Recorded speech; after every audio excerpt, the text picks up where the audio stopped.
Good morning. This is Reverend Lynn Capron from the First Presbyterian Church of Verona in today's coffee break.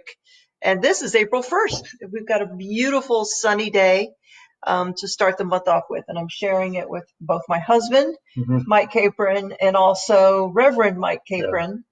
I was trying really hard to get Lynn to crack up, so she kind of goofed the intro, but she was too good for me. Hey, talk about goofy.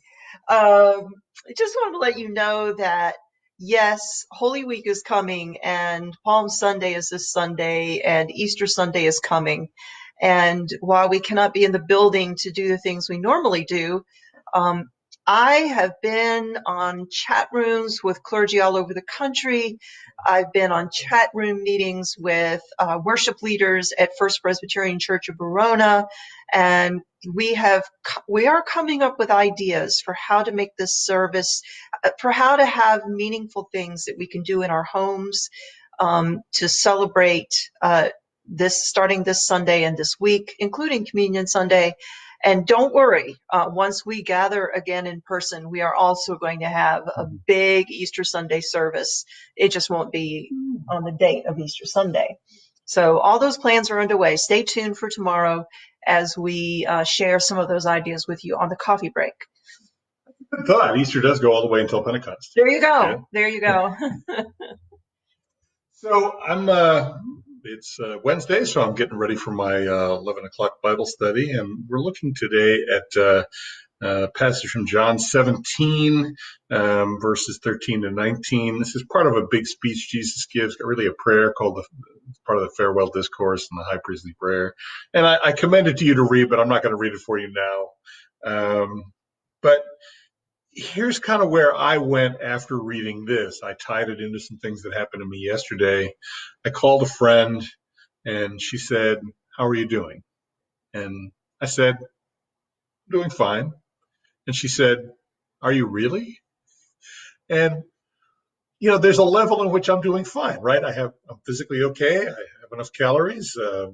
Everything's kind of okay. But at another level, I'm not okay, because there's all this crazy chaotic stuff, and it's very stressful, and you listen to the news and you wonder what's happening, and you people are overworked and in pain. And so I'm okay and I'm not okay both.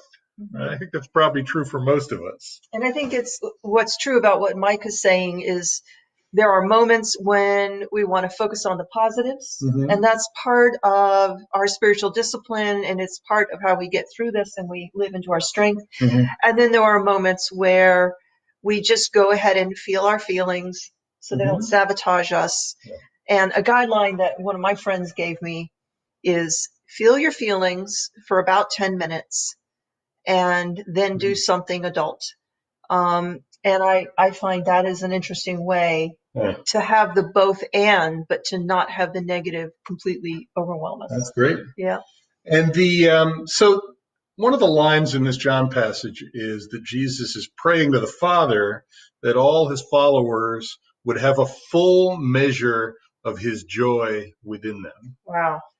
And I love that. And it got me thinking about the difference between joy and happiness. Yeah, it's an old meme. We talk about this. It is. I'm kind of not happy, right? The world is having a pandemic. I'm not happy. But at some underlying deeper level, I am a little joyful. There is something that you could call joy. It almost feels scary to say that. Yeah. It almost feels scary, but it really depends on what you mean by that. Well, for me, it arises out of this inner sense of just trust in God. That I'm not in control. I don't have to make all this stuff happen. I can't anyways, even if I want to. And I'll really be depressed if I have some grandiose illusion that I can. And this is my last kind of pair of statements. There's an old Christian phrase that says, "This world is not my home." It's not my final destination. I'm going to go to be with Christ someday, sooner or later. And I take a lot of comfort from that. But the other statement that goes with that one is that I will take care of this world and the people in it while I'm here. Because God loves the world and the people. And I'm a follower of God, a disciple of Christ. So both those things are true. This world is not my home in the sense of being my final destination or Source of any joy. source of joy or origin point or any of that stuff. You know, But I will take care of it. here's the paradox in this. I think the very fact that we have a larger hope Mm-hmm. is what gives us the strength to love the people God has given us to love in this time and to live the best way that we can, filled with whatever gifts God is sending us through the day. So it's kind of an irony. Yeah. It's kind of an irony, right? The focus on the ability to hope in something larger actually makes it possible for us to love Mm-hmm. the world. That's absolutely right. It kind of opens a channel, Yeah. and also that sense of rootedness that everything we have and are and could ever be is not at stake. Yes. There. Perfect. Listened it right there. Everything that we have and that we are and that of our being Yeah. is not really at Stake stake because because God holds it for us. God holds it for us, whatever Yeah. that means and looks like at this Mm-hmm. time. Yeah. Wow, those are powerful words, and I'll end this video chat with a prayer that something in this is actually real and meaningful for us all in this time, and also with the encouragement to then turn to one another and say, who has God given us to love in this time? May God bless you all.